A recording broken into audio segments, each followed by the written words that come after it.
देखिए, स्टेटहुड तो हमारा राइट है। स्टेटहुड हमारा, जिस तरह इस मुल्क के बाकी स्टेट्स हैं उसी तरह हमारा भी राइट है। हम हमारे पूछने के बगैर हमसे स्टेटहुड लिया गया, और स्टेटहुड अगर हमारा हक है तो हमको, जिस तरह सुप्रीम कोर्ट ने, जिस तरह यहाँ के इस मुल्क के वज़ीर आज़म ने, होम मिनिस्टर ने हमसे वादा किया, तो मुझे लगता है उसमें कोई गलत नहीं है। हम चाहते हैं कि जल्द से जल्द जो लोगों की डिमांड है और वो स्टेटहुड की, वो जल्दी से जल्दी दे।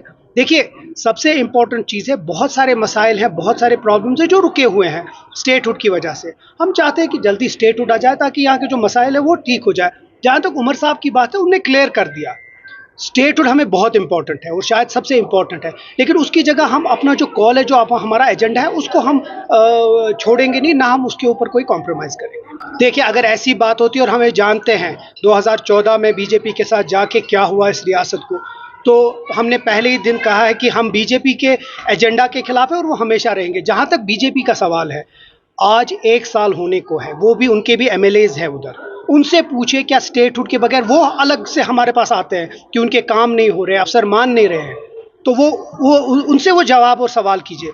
जबकि वो, उनकी मदद होनी चाहिए थी, वो दिल्ली में जाकर ये करना चाहिए कि जम्मू कश्मीर का जो रियासती स्टेटस है वो जल्द से जल्द आ जाए, ताकि यहाँ के लोगों के मसाइल, देखिए ये सिर्फ नेशनल कॉन्फ्रेंस को ज़रूरत नहीं है, ये हर एक बाशिंदा जो है जम्मू कश्मीर का, उसके लिए, हर एक शोबे में मुझे लगता है उसके लिए। इसमें सियासत जितनी हम कम करें उतनी, हम चाहते हैं कि हर एक पॉलिटिकल पार्टी इसको सपोर्ट करके जल्द से जल्द हमको स्टेटहुड ला के। बीजेपी वालों को कैसे पता कि आज की डेट में किस एमएलए ने कौन सा बिल दिया है?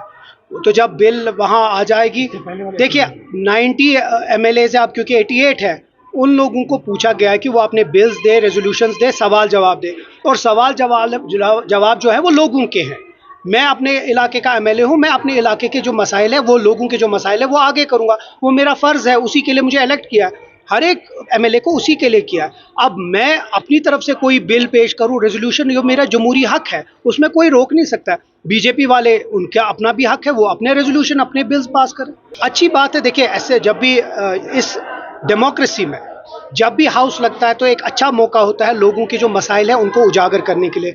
इस वक्त भी एक अच्छा मौका है, अपने अपने इलाके, चाहे वो बीजेपी का हो, पीसी का हो, एनसी का हो, कांग्रेस का हो, हर एक का जमहूरी हक है कि वो अपने सवाल पूछे, और उम्मीद करते हैं एक अच्छे माहौल में लोगों के सवाल उठे और जवाब मांगे गवर्नमेंट से, ताकि जल्द से जल्द उनका रिड्रेसल हो जाए। पहली बात, एक अच्छी बात है कि एक डिमांड जो हमारी बहुत थी कि राज्यसभा जो हमारा अनरिप्रेजेंटेड था इतने बरसों से, वो हो जाएगा अब जल्द से जल्द, उस पर नॉमिनेशन और इलेक्शन होंगे। उसके साथ साथ अगर, क्योंकि कार्रवाई लगता है शुरू हो गई है, अगर नगरोटा और बडगाम का भी इसके साथ बाईपोल हो जाए तो जो वहाँ के लोग हैं जो पिछले 1 बरस से अनरिप्रेजेंटेड है वो हो जाएंगे।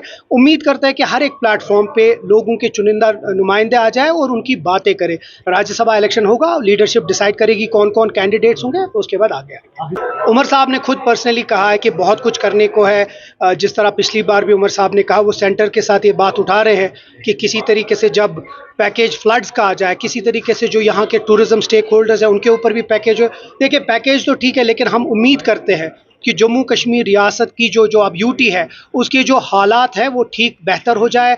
जो 22 अप्रैल के बाद हालात यहाँ ख़राब हो गई वो फिर से ठीक हो जाए, टूरिस्ट आए यहाँ, होटल्स में रहे, टैक्सी वाले उनकी टैक्सी चलाएं, शिकारा वाले, हर एक चीज़ एक साइकिल है, हर एक चीज़ में इजाफा हो जाए ताकि यहाँ आके यहाँ का जो इक्तिसादी हालात है वो बेहतर हो जाए।